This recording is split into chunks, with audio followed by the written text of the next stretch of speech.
Assalamualaikum warahmatullahi wabarakatuh. Pada video ini akan dilanjutkan materi bab 2 dari kelas 7, yaitu norma dan keadilan. Di sini akan ada 3 sub materi pokok. Yang pertama, kita akan membahas norma dalam kehidupan bermasyarakat. Yang kedua, kita nanti akan membahas mengenai arti penting norma dalam mewujudkan keadilan. Dan yang ketiga, sikap yang sesuai dengan norma-norma yang ada di masyarakat. Sebelum kita ke materi, mari kita lihat dulu kompetensi dasar dari materi kita kali ini. Bisa kalian lihat sendiri, ada 4 kompetensi dasar. Setelah mengikuti pelajaran pada saat ini, diharapkan kalian bisa mendeskripsikan pengertian dan macam-macam norma, mendeskripsikan macam-macam norma dalam kehidupan bermasyarakat, berbangsa, dan bernegara, dan bisa menunjukkan perilaku sesuai norma. Itulah indikator pencapaian kompetensi. Baik, setelah kalian melihat KD dan indikator pencapaian kompetensi, mari kita mulai dengan yang pertama, pengertian norma. Manusia pada dasarnya memiliki 2 kedudukan, yaitu sebagai makhluk sosial dan makhluk individu. Sebagai makhluk sosial, manusia selalu membutuhkan orang lain. Oleh karena itu, ia akan tergabung dalam kelompok manusia yang memiliki keinginan dan harapan yang harus diwujudkan secara bersama-sama. Akan tetapi, sebagai makhluk individu, tiap orang memiliki perbedaan pemikiran dan perbedaan kepentingan. Itulah kedudukan manusia. Yang pertama, dia tidak bisa hidup sendiri. Mulai dari bangun tidur hingga tidur lagi, pasti dia akan memerlukan manusia yang lainnya. Tetapi manusia itu juga sebagai makhluk individu, artinya setiap orang punya kepentingannya masing-masing. Dalam kehidupan bermasyarakat, perbedaan kepentingan dapat menimbulkan adanya perselisihan, perpecahan, bahkan menjurus ke arah terjadinya kekacauan. Oleh karena itu, untuk menghindari adanya benturan akibat perbedaan kepentingan tersebut, diperlukan suatu tatanan hidup berupa aturan-aturan dalam pergaulan hidup di masyarakat. Tatanan hidup tersebut biasanya disebut norma. Norma dibentuk untuk melindungi kepentingan-kepentingan manusia sehingga dapat terwujud ketertiban dan kedamaian dalam kehidupan masyarakat. Nah, karena tadi manusia itu sebagai makhluk individu yang punya kepentingannya masing-masing, maka perlu diatur dalam sebuah tatanan supaya tetap tertib. Kalau tidak, maka cenderungnya manusia itu mementingkan kepentingannya masing-masing, ya, sehingga bisa menimbulkan ketidaktertiban. Seluruh kelompok masyarakat pasti memiliki aturan. Bahkan ketika hanya ada 2 orang berkumpul, pasti akan ada aturan atau norma yang mengatur kedua orang tersebut berinteraksi. Cicero, seorang ahli hukum bangsa Romawi, mengatakan ubi societas ibi ius. Artinya, di mana ada masyarakat, di situ ada hukum. Norma pada hakikatnya merupakan kaedah hidup yang mempengaruhi tingkah laku manusia dalam hidup bermasyarakat. Juga dapat diartikan aturan atau ketentuan yang mengatur kehidupan warga masyarakat, dipakai sebagai panduan, tatanan, dan pengendali tingkah laku. Itulah pengertian norma, dibuat supaya masyarakat lebih tertib, karena tadi ya, kalau tidak diatur seperti itu, maka manusia itu cenderung mementingkan kepentingannya masing-masing. Itulah pengertian norma. Kita lihat macam-macam norma. Ada 4 norma yang digunakan sebagai kaidah atau aturan yang berlaku dalam masyarakat. Keempat norma tersebut adalah norma kesusilaan, norma kesopanan, norma agama, dan norma hukum. Yang pertama adalah norma kesusilaan. Norma kesusilaan adalah peraturan hidup yang berkenaan dengan bisikan kalbu dan suara hati nurani manusia. Kehadiran norma kesusilaan ini bersamaan dengan kelahiran atau keberadaan manusia itu sendiri, tanpa melihat jenis kelamin dan suku bangsanya. Suara hati nurani yang dimiliki manusia selalu mengatakan kebenaran dan tidak akan dapat dibohongi oleh siapapun.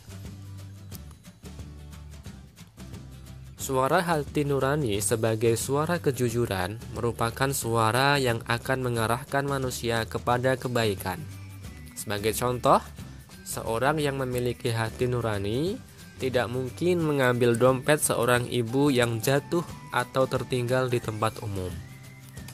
Contoh yang lain, seorang siswa yang mengikuti suara hati nurani tidak mungkin menyontek ketika ulangan karena tahu bahwa menyontek itu perbuatan yang salah. Karena norma susila ini berasal dari hati nurani, bagi pelanggar norma kesusilaan akan timbul perasaan penyesalan. Jadi sanksinya itu adalah dari diri mereka sendiri. Saat mereka melakukan pelanggaran terhadap norma kesusilaan, maka dia akan menyesal. Seseorang yang melanggar norma kesusilaan akan merasakan menyesal karena perbuatan salahnya tersebut. Itulah sebagai contoh dan sanksi dari norma kesusilaan. Intinya, norma kesusilaan itu adalah norma yang bersumber dari hati nurani masing-masing manusia. Jadi setiap manusia pasti memiliki hati nurani, ya. Sekalipun dia seorang kriminal atau seorang penjahat, maka tetap dia punya hati nurani sebenarnya. Yang kedua, norma kesopanan. Norma kesopanan adalah norma yang berhubungan dengan pergaulan manusia dalam kehidupan sehari-hari. Norma kesopanan bersumber dari tata kehidupan atau budaya yang berupa kebiasaan-kebiasaan masyarakat dalam mengatur kehidupan kelompoknya. Manusia sebagai makhluk sosial memiliki kecenderungan berinteraksi atau bergaul dengan manusia lain dalam masyarakat. Hubungan antar manusia dalam masyarakat ini membentuk aturan-aturan yang disepakati tentang mana yang pantas dan mana yang tidak pantas. Ada perbuatan yang sopan atau tidak sopan, boleh dilakukan atau tidak boleh dilakukan. Inilah awal mula terbentuk norma kesopanan. Jadi norma kesopanan itu bersumber dari tata kehidupan suatu masyarakat atau kebiasaan-kebiasaan masyarakat dalam mengatur kehidupan kelompoknya. Berarti setiap masyarakat yang satu dengan masyarakat yang lain bisa jadi norma kesopanannya berbeda-beda. Karena kebiasaan masyarakat yang satu dengan masyarakat yang lain adalah beda juga.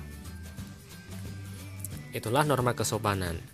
Contohnya, norma kesopanan dalam masyarakat memuat aturan tentang pergaulan masyarakat.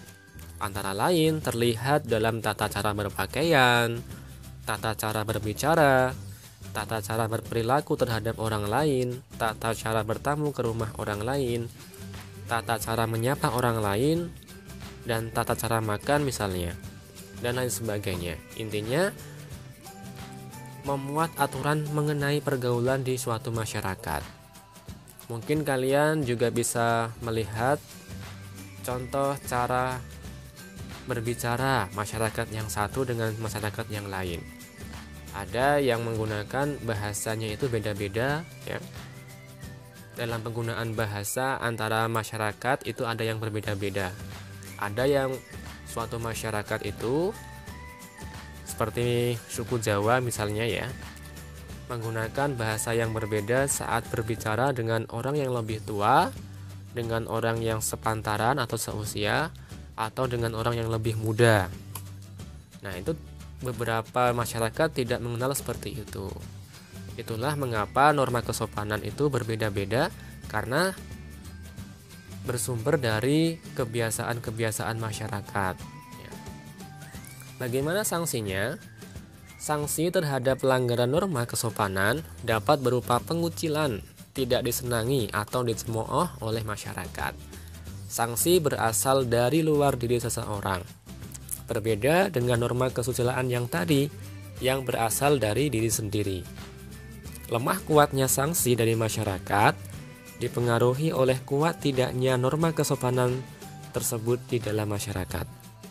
Contoh, berjalan di depan orang yang lebih tua harus meminta izin atau permisi. Bagi masyarakat di daerah pedesaan, pelanggaran ini akan mendapatkan teguran lebih tegas dibandingkan dalam masyarakat perkotaan.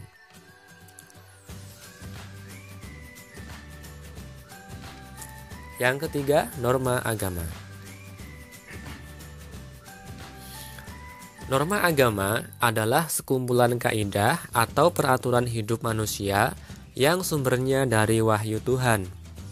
Penganut agama meyakini bahwa apa yang diatur dalam norma agama berasal dari Tuhan yang disampaikan kepada Rasul atau Nabinya untuk disebarkan kepada seluruh umat manusia di dunia.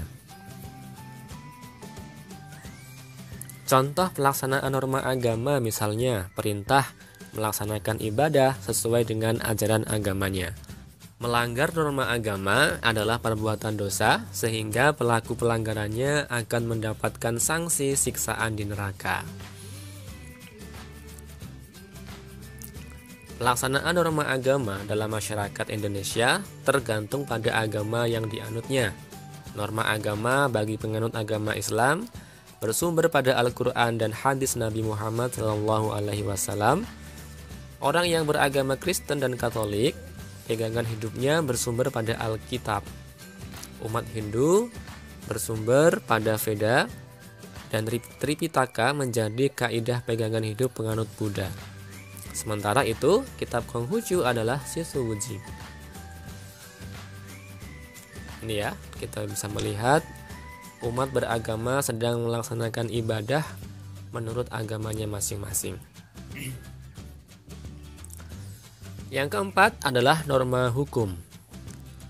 Norma hukum adalah peraturan mengenai tingkah laku manusia dalam pergaulan masyarakat dan dibuat oleh badan-badan resmi negara serta bersifat memaksa sehingga perintah dan larangan dalam norma hukum harus ditaati oleh masyarakat. Oleh karena itu, dalam kehidupan sehari-hari, aparat penegak hukum seperti polisi, jaksa, dan hakim dapat memaksa seseorang untuk menaati hukum dan memberikan sanksi bagi pelanggar hukum.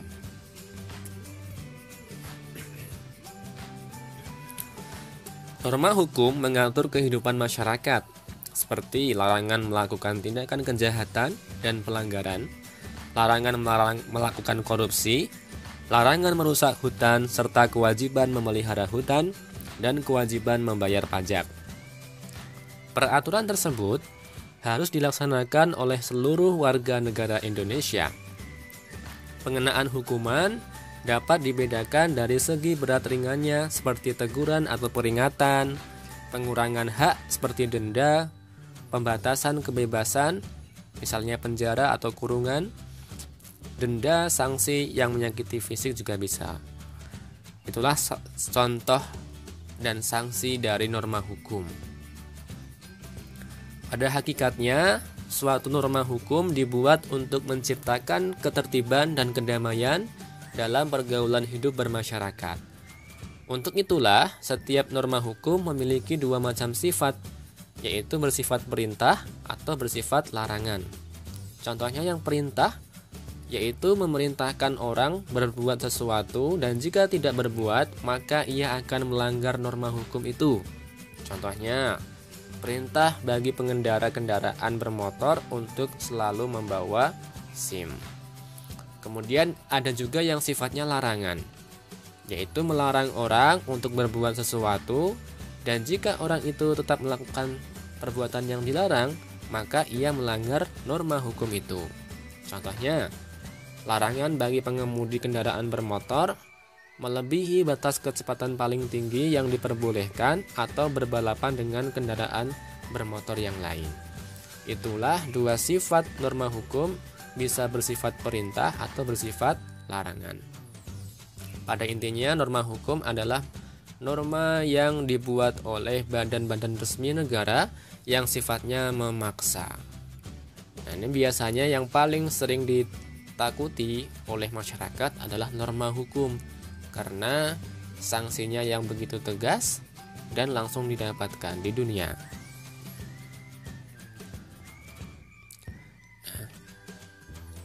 Dari materi ini bisa kita rangkum bahwasanya norma adalah kaidah atau aturan atau adat kebiasaan dan atau hukum yang berlaku dalam masyarakat. Ada 4 norma yang digunakan dalam masyarakat kita, yaitu norma agama, norma kesusilaan, norma kesopanan, dan norma hukum. Sekian penjelasan materi pada kali ini, semoga bermanfaat. Jika ada pertanyaan, silahkan didiskusikan dalam forum kelas. Wassalamualaikum warahmatullahi wabarakatuh.